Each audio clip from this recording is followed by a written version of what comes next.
Maraming salamat, Ray. Magandang hapon po sa inyong lahat. Tulad doon ang nabanggit kanina, ay ako po ay nandito ho kanina, pero gusto ko ay makasama kayong lahat, makilala, kaya kami bumalik. Dahil po ay ang ganitong mga pagsasama, tulad po ng sinabi ng ating Hilinda po kanina, yung mga ganito po sa asosasyon po ay pagpapakita ng pagkakaisa ng mga Pilipino, yung mga hometown organizations. At ako ay mapalad na nakilala po yung mga nagtatagpo nito. Ang kwento po totoo bang kwento nabuho ito last year, kayo nagtipon-tipon sa isang parko at doon kayo nagkasundo, nabuhay nitong organisasyon na ito. So yung mga ganun ay pagpapakita ng pagkakaisa, isang inyong vision, isang mithiin. At dahil doon, nagpasa kayo at kayo nakaisang taon na kayo. At ang kailangan ngayon dyan ng hamon ay paano ninyo masusustain yung organization. Tulad doon nabanggit, yung sustainability. Kasi madami nga mga hometown organizations, magsisimula ng malaki, pero habang dumadaan ng taon, paunti ng paunti. So yan po ang hamon sa inyo. At alam ko, dahil nakita ko din ng mga pamunuan at ang mga miyembro na sama-sama sa pagkilos. Tulad nga ho ng sinasabi ko palagi, ang leadership po ay nagagaling sa ating mga sarili. For us to be leaders, we should be able to lead ourselves. At alam ko na buo ang inyong paniniwala na sama-sama ninyong mga taga-Bansud. Ako actually nga ginugal ko pa sa mapa yung Bansud, no? Kasi alam ko taga sa Mindoro, ay nakita ko sa bahagi ng Oriental Mindoro, no? At kayo, ang kabuang populasyon ng Bansud ay 30,000, no? Sabi ko siguro karamihan nandito na sa Roma, no? Pero magkakasama kayo at sa pamunuan ng ating kasama si Wilson at di pa mga opisyal, alam ko patuloy ang tagumpay ng inyong organisasyon. Mahalaga lang ho ang patuloy na pag-uusap, pagkakaunawaan at pagkukumbaba. Kadalasan po, pag naunahan po ang mga sarili natin ng kawalan ng pagkukumbaba, o sabihin natin na unahan po ng ingit, ng inis, para din ho, patuloy ko sinasabi, para ho may mag-asawa, no?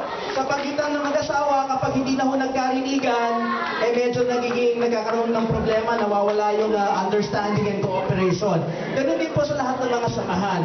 Importante po doon ang malinaw ng ating, pinanggagalingan. Alam natin na tayo ay isang ating, mithiin, layunin, maging mahinahon at matiwasay na pagsasama, pagkakaunawaan, para po sa ikauunlad ng ating samahan at meron ho tayo sandigan sa isa't isa. Kaya po, kayo'y nanggaling lahat sa Bansud, isa ang mga, pag sinabi yung pangalang Bansud, meron kayong naalala tungkol sa inyong pinanggalingan.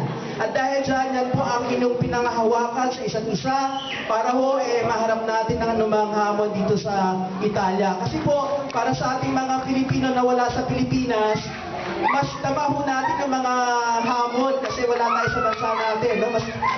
Lahat ng mga iniintindi natin, mas doble o triple yung dating sa atin kasi wala tayo sa sariling bansa natin. Kumbaga, yung mga maliit na iniintindi sa Pilipinas, pag dito sa abroad, ang dating sa atin, malaking pasanin na ho. Pero mapalad ho tayong lahat na tayong mga Pilipino, nagkakasama-sama. At katulad ninyo, sa pamamagitan ng inyong hometown, na Bansud, tayo nagpasa, isang taon ang nakararaan na magsama-sama upang itaguyod itong organisasyon na ito. At susunod ko lang din po sinabi ng ating kasamahan, at kasama din po yan yung pagtugon din natin sa ating responsibilidad bilang mamamayan ng Pilipinas na mag-rehistro po tayo para makaboto sa darating na 2016. Tama po yung sinabi ng ating kasama, meron ng lakas ang manggagawang Pilipino sa abroad. Ang maganda po yan, ang inyong karanasan dito sa Italia ay nagbigay naman ng ibang pananaw sa inyo. Pananaw na mas malawak at mas malalim na kailangan natin dalhin sa Pilipinas. Kasi yung mga nakita natin dito sa Italia, sa Europa, ay ito mga bagay-bagay na maayos siguro natin kung pwedeng ma-implement din o may patupad sa Pilipinas. Dahil tayo pong lahat, nilisan natin ang Bansud, nilisan ng mga ibang bayan nila, dala-dala ang pangarap ng mas magandang buhay para sa lahat ng ating minamahal sa buhay.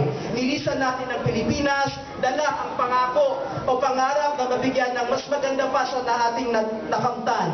Kaya ito din ang pagboto ay isang kaparaanan na para yung mga naiwan sa Pilipinas magkaroon din ng pagkakataon na makamtan ng isang magandang kinabukasan na hindi na nangangahulugan na maging ibang bansa. No? Ako ho, bilang isang kapwa Pilipino at bilang isang public servant sa gobyerno na diplomat, ako ho, ang pangarap ko ay kung maaari na tayo lahat ay magsama-sama sa Pilipinas. Ang bawat Pilipino ay merong choice, no? Na kung maaari ay sa Pilipinas, sino ba naman ang mas pipiliin, no? Malayo, lalo na kung kayo po lahat sa bansod. Ako, ang pangarap ko kumbaga magpensyones sa Bulacan kasi ko'y taga Bulacan. Ano po?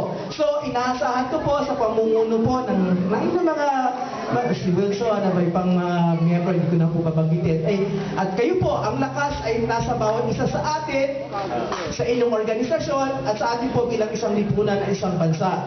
Kaya po, kami sa Embahada, sa ngalan po ng ating Consul General na si Laila Lora Santos, kami po ay kasama ninyo sa mithiin na mapabuti ang kalagayan ng bawat Pilipino dito sa abroad at lalong-lalo na rin sa ating bansa. Dahil ano pa man ang gawin natin, ang ating babalikan at babalikan pa rin ay ang bansang Pilipinas. Kaya po, sasama-sama nating pagkilos sa inyong organisasyon at iba pang gawain dito sa Italia, ay itaguyod po natin ang pangkalahatan at malawak na interes ng ating bansa at ng ating mga kababayan. At naniniwala po ako sa inyong mapaglingkod at mapagbagong paninilbihan at tinatawag nating